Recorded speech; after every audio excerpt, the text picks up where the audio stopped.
Et bonjour, bienvenue sur la chaîne Juris Création. Alors vous allez vous dire, qu'est-ce qui lui arrive? Elle est en pâtisserie. Oui, j'avais envie de faire avec vous des petits brédélés. Nous, c'est une tradition en Alsace. On fait ça avec les enfants, on fait ça avec tout le monde. On en fait pour la famille, les amis, en cadeau de Noël, enfin voilà. Et je me suis dit, mais pourquoi pas leur faire voir une fois comme moi je fais? Alors je suis pas la pro, hein. Je pique ces recettes, enfin, je prends les recettes dans Petit Four et Brédélés d'Alsace. Alors je ne garde pas le livre à côté de moi parce que plus jeune, je le faisais et à force, je mettais du sucre et tout et les pages finissaient collées. Alors maintenant, je note sur des feuilles recyclables. Donc n'ayez pas peur. J'ai déjà fait ramollir mon beurre. Je vous donnerai la recette en barre d'infos, donc n'hésitez pas à aller voir.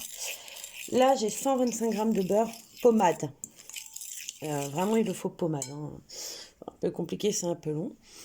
Là, moi, j'ai pesé tous mes ingrédients. J'ai 125 grammes de sucre que je vais incorporer dans le beurre. Et on mélange. Donc il faut travailler à la fourchette, qu'ils disent, hein. Donc moi, je suis bête et disciplinée. J'espère que vous voyez bien.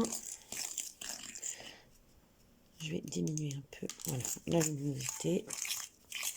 Ce qui est bien avec la fourchette, c'est que vous pouvez vraiment, comme avec une maryse, récupérer les bords, quoi.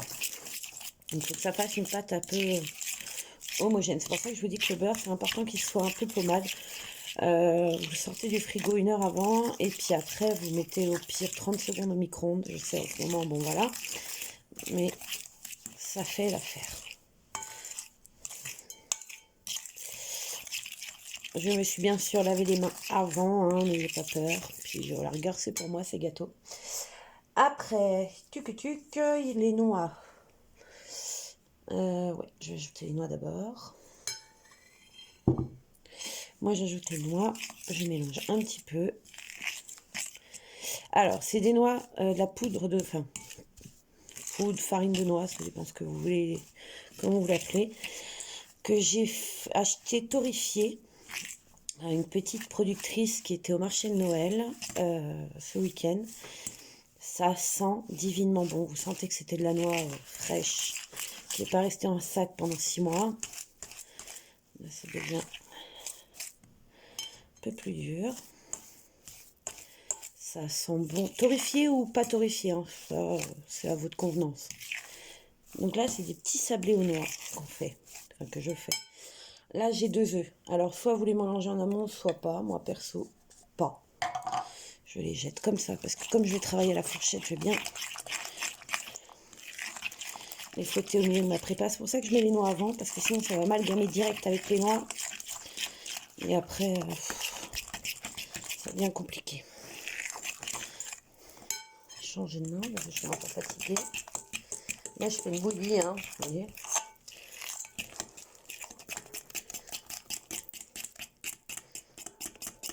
Je gratte bien le fond. Je suis ambidextre, comme on dit, donc pas de souci pour travailler avec les 2 mains, moi. Ça va. Alors, n'ayez pas peur, même si vous reste un peu de jaune d'œuf ou autre. Après, vous allez quand même la travailler à la main, finir par la travailler par la main. Après, donc les œufs, les noix, c'est fait. Incorporez la farine et la levure. Donc farine 250 grammes qui sont ici. Moi, je vous dis, je prépare tout en amont. Je mélange un petit peu d'abord. Je mets en 2-3 fois quand même parce que ça va être plus qu'en 2-3 fois. Sinon, vous allez en foutre partout et c'est pas le but. Moi, je suis en train d'en mettre déjà partout alors que j'en ai pas beaucoup. Vous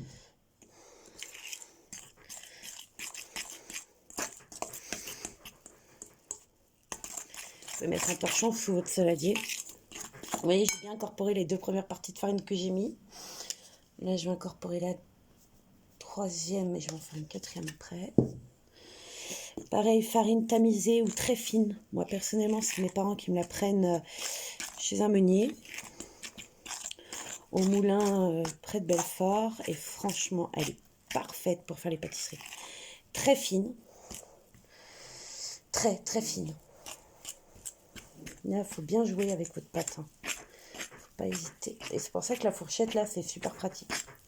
Vous voyez, elle reste quand même assez molle et liquide. Ça, il faut bien incorporer la farine. De toute façon, après, je viendrai au pire avec une maryse. Bien dur.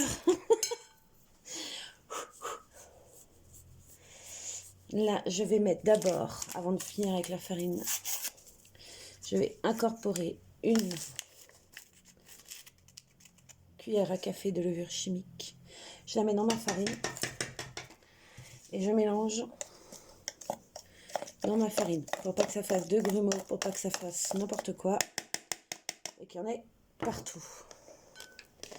Et là, j'incorpore la dernière partie de farine. Bon, voilà, vous avez vu un spooch. Il est sur ma feuille. Vous voyez, quand je vous disais, je prends pas le livre à côté, c'est qu'il y a une raison.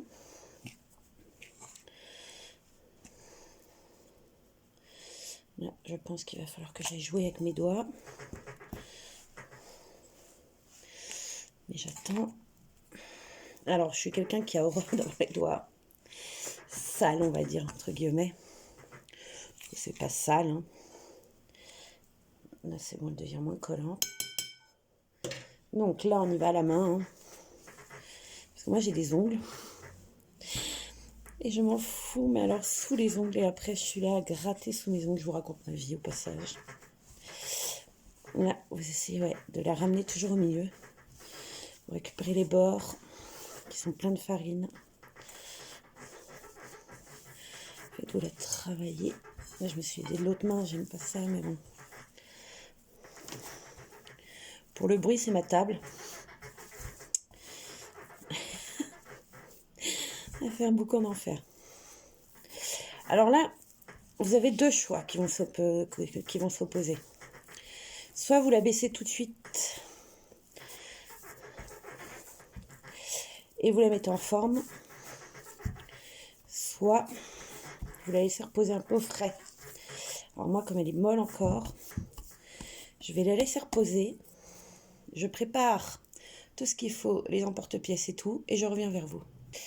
Voilà, je reviens vers vous. Alors j'ai abaissé un peu la pâte pour voir si c'était bon. Oui. Alors j'ai préparé une plaque avec du papier sulfu, hein. J'ai pas encore trouvé le moyen de faire autrement. Donc pour l'instant, bon, je pourrais prendre des plaques en silicone, mais je n'apprécie pas vraiment. Donc là, on va abaisser la pâte sur 3-4 mm, voire un peu plus, parce que moi j'aime bien quand c'est épais, parce que ça va rester croquant sur le dessus et moelleux à l'intérieur. Après, vous faites comme vous voulez. Voilà, j'ai déjà pré-travaillé pour vraiment. Pareil, je réutilise pas de farine. Je farine juste mon rouleau, parce qu'il est en bois. Mais voilà. Je ne sais pas comment vous montrer. Voilà, je veux ça. C'est plutôt 5 mm, voire 1 cm. Mais non, pas 1 cm, abuse pas non plus. Je suis plutôt à 5 à 4. Je la touche, hein, j'arrête pas de la tripoter. Je regarde juste que vous voyez bien. Alors, dis-moi que j'ai oublié mes emporte-pièces comme une gourde. Oui, je reviens. Alors, en plus j'ai préparé. Hein. Je m'en vais pas loin.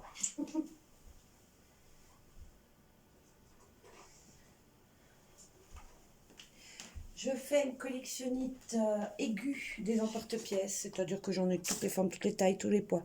Là, j'ai pris les premiers qui me sont venus. Donc, vous allez pouvoir trouver des petites choses comme ça avec une encoche pour mettre sur les tasses. Petit manala. De toute façon, on va les faire, donc vous les verrez. Hein. Je vais les caler là. Moi, je les mets en boîte. Je les lave pas. Je les brosse. Sur ceux qui commencent à rouiller, je mets un peu d'huile. Et c'est parti, quoi. Ah, je peux même avoir des licornes, je viens de voir. La fille un peu dingue. Je vais prendre ça tout de suite. Je vais vous faire voir comment je fais. Prendre des cœurs. Donc, il y a un sens sur certains et d'autres pas, bien sûr. Sur ceux-là. Vous voyez ce côté un peu plus épais, vous le mettez comme ça pour le récupérer après. Et là, on va faire les cœurs. Alors, vous allez voir que j'ai une technique pour économiser, pas la pâte, parce qu'en final, on va toute la faire, hein, mais pour éviter de retravailler la pâte trop souvent, on va dire.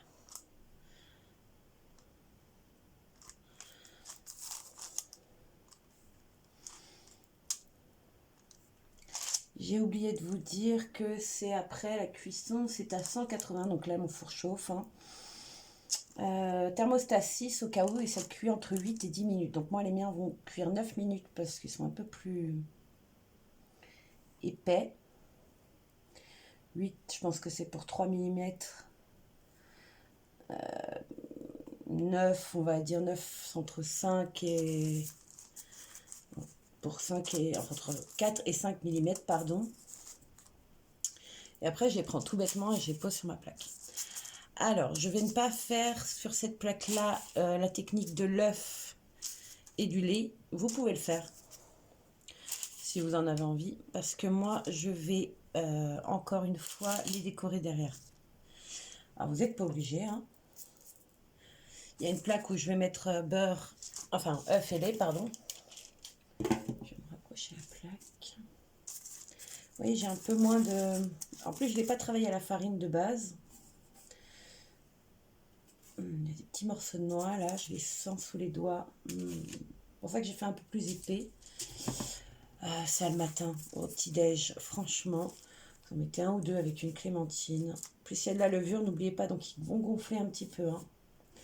Donc ne les collez pas. Alors moi, mon péché mignon, un peu de pâte à tartiner dessus, en plus. C'est pas la saison des maillots, on s'en fout. Et un café au lait ou autre, et puis on trempe, quoi. Oh là là. Cœur, c'est fait. Donc je mets de côté parce qu'il est sale. Enfin, sale. Et là, ma plaque, il y a encore de la place. Donc, nous continuons. Alors, si vous vous dites, ouais, mais alors, par exemple, moi là, c'est bon, j'ai mon nombre pour 2 personnes. Je retravaille un peu. Moi, j'ai mon nombre pour 2 personnes, mais j'ai trop de pâtes, quoi. Ça se peut, hein.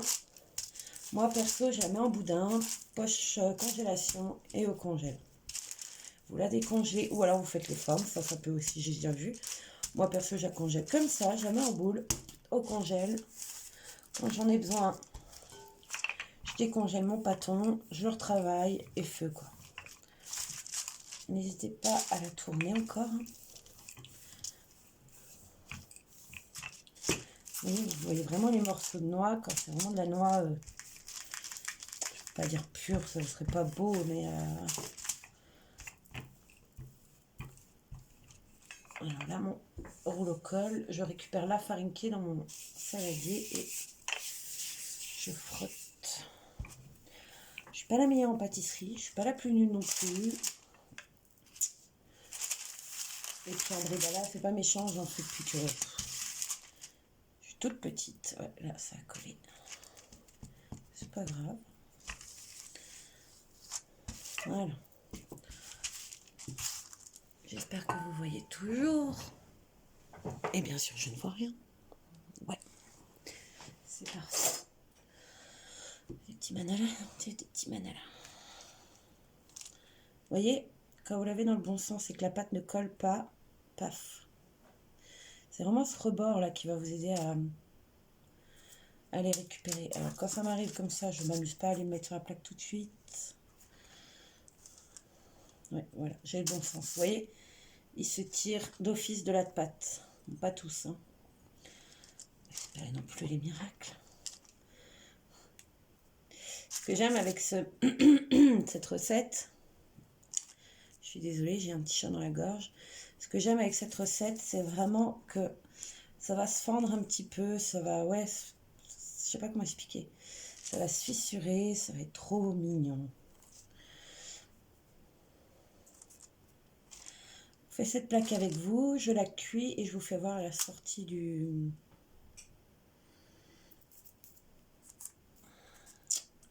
four. Sur celle-ci, comme je vous ai dit, je vais faire un mélange d'œufs et de lait. Non, c'est bon, je vais pas casser la pâte un petit peu.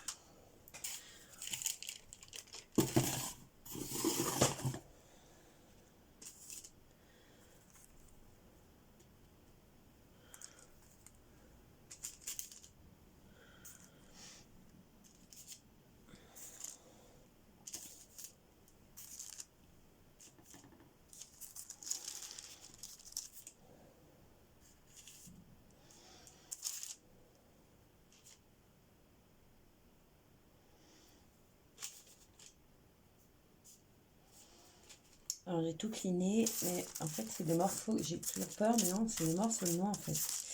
Ça... Merde, j'ai putain... Oh, attendez. On va lui refaire une forme. Vous avez entendu carrément le... Oh. Donc là, je vais laisser comme ça. Ça, je vous dis, je ne sais pas faire des vidéos pâtisserie. Bravo à celles qui les font, hein, parce que moi, piou. Donc celui-là, vous voyez, on reste toujours sur les bords. Hop. On va échanger.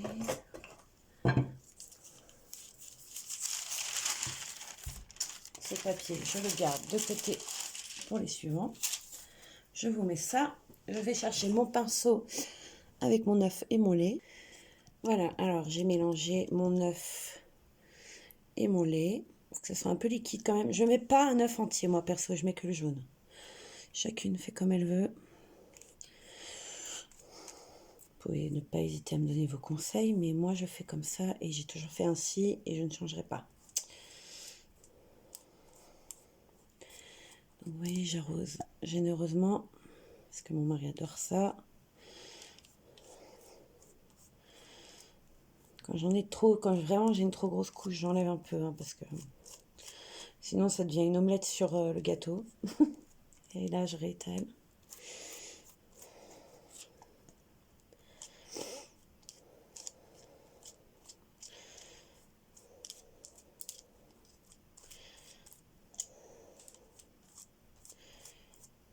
Et quand vous alternez une plaque sur une plaque, enfin, moi je vais faire là, celle-là je vais la cuire. L'autre est froide. Et après, c'est-à-dire que pendant ce temps que je prépare la deuxième, si celle-là est finie, je laisse la plaque refroidir entre deux. Là, je vais les mettre au four. Je vous retrouve dans 10 minutes pour les sortir. Alors, c'est dommage, vous n'avez pas l'odeur. J'ai sorti à peine du four. Il y a la deuxième tournée qui est partie. Sur la deuxième tournée, j'ai mis ça, l'œuf et le lait. Et j'ai rajouté des petits copeaux. Enfin, j'ai rayé mon citron, quoi. Il y a une odeur de citron. Ça pas sur ceux-là, sur ceux d'après. Alors, là, on les défait. Et on les met sur une grille. Alors, j'aimerais pouvoir tourner. Vous voyez, ils sont bien cuits. Pour moi, ça suffit. Pousser plus. Non, après, le goût n'est plus le même. C'est trop. C'est trop pour moi. Donc, alors là, soit il y a 2 solutions. Il y a 3, 4 solutions même. Je vais vous en donner plusieurs. Comme moi, vous avez mis du blanc, enfin du jaune d'œuf, pardon, et du lait. Rien à faire. Vous les laissez comme ça. Ils sont parfaits. Deuxième solution. Vous n'avez rien mis dessus. Vous préparez un peu de sucre à la cannelle. Vous les plongez face comme ça, chaud encore. Hein. Alors vous brûlez pas. Face directe sur le sucre à la cannelle. C'est excellent. Soit vous les décorez avec du sucre, enfin de la glace royale. J'avoue que je le fais, mais là j'aurai pas le temps. Donc ça va être basique de chez basique. Voilà. Mais mes petits gâteaux sont pris. Ils sont trop bons. C'est con qu'il n'y a pas l'odorama. Mais cette amande torréfiée, je me demande s'il n'y en a pas un que je pourrais vous ouvrir. Vous voyez. Ils sont friables. Hein. Je ne vous dis pas le goût de l'amande torréfiée là. Maman va me dire pourquoi il y en a qu'à casser. Il les fait tomber. Écoutez, c'est pas pour me vanter. Mais c'est trop bon. Alors n'hésitez pas. Dites-moi si vous la faites, vous allez la faire. Si vous avez pu les goûter. J'ai les morceaux de noix. Là, j'ai tout le goût de noisette qui arrive. Vous pouvez aussi les tremper dans du chocolat noir, juste les pieds ou la tête.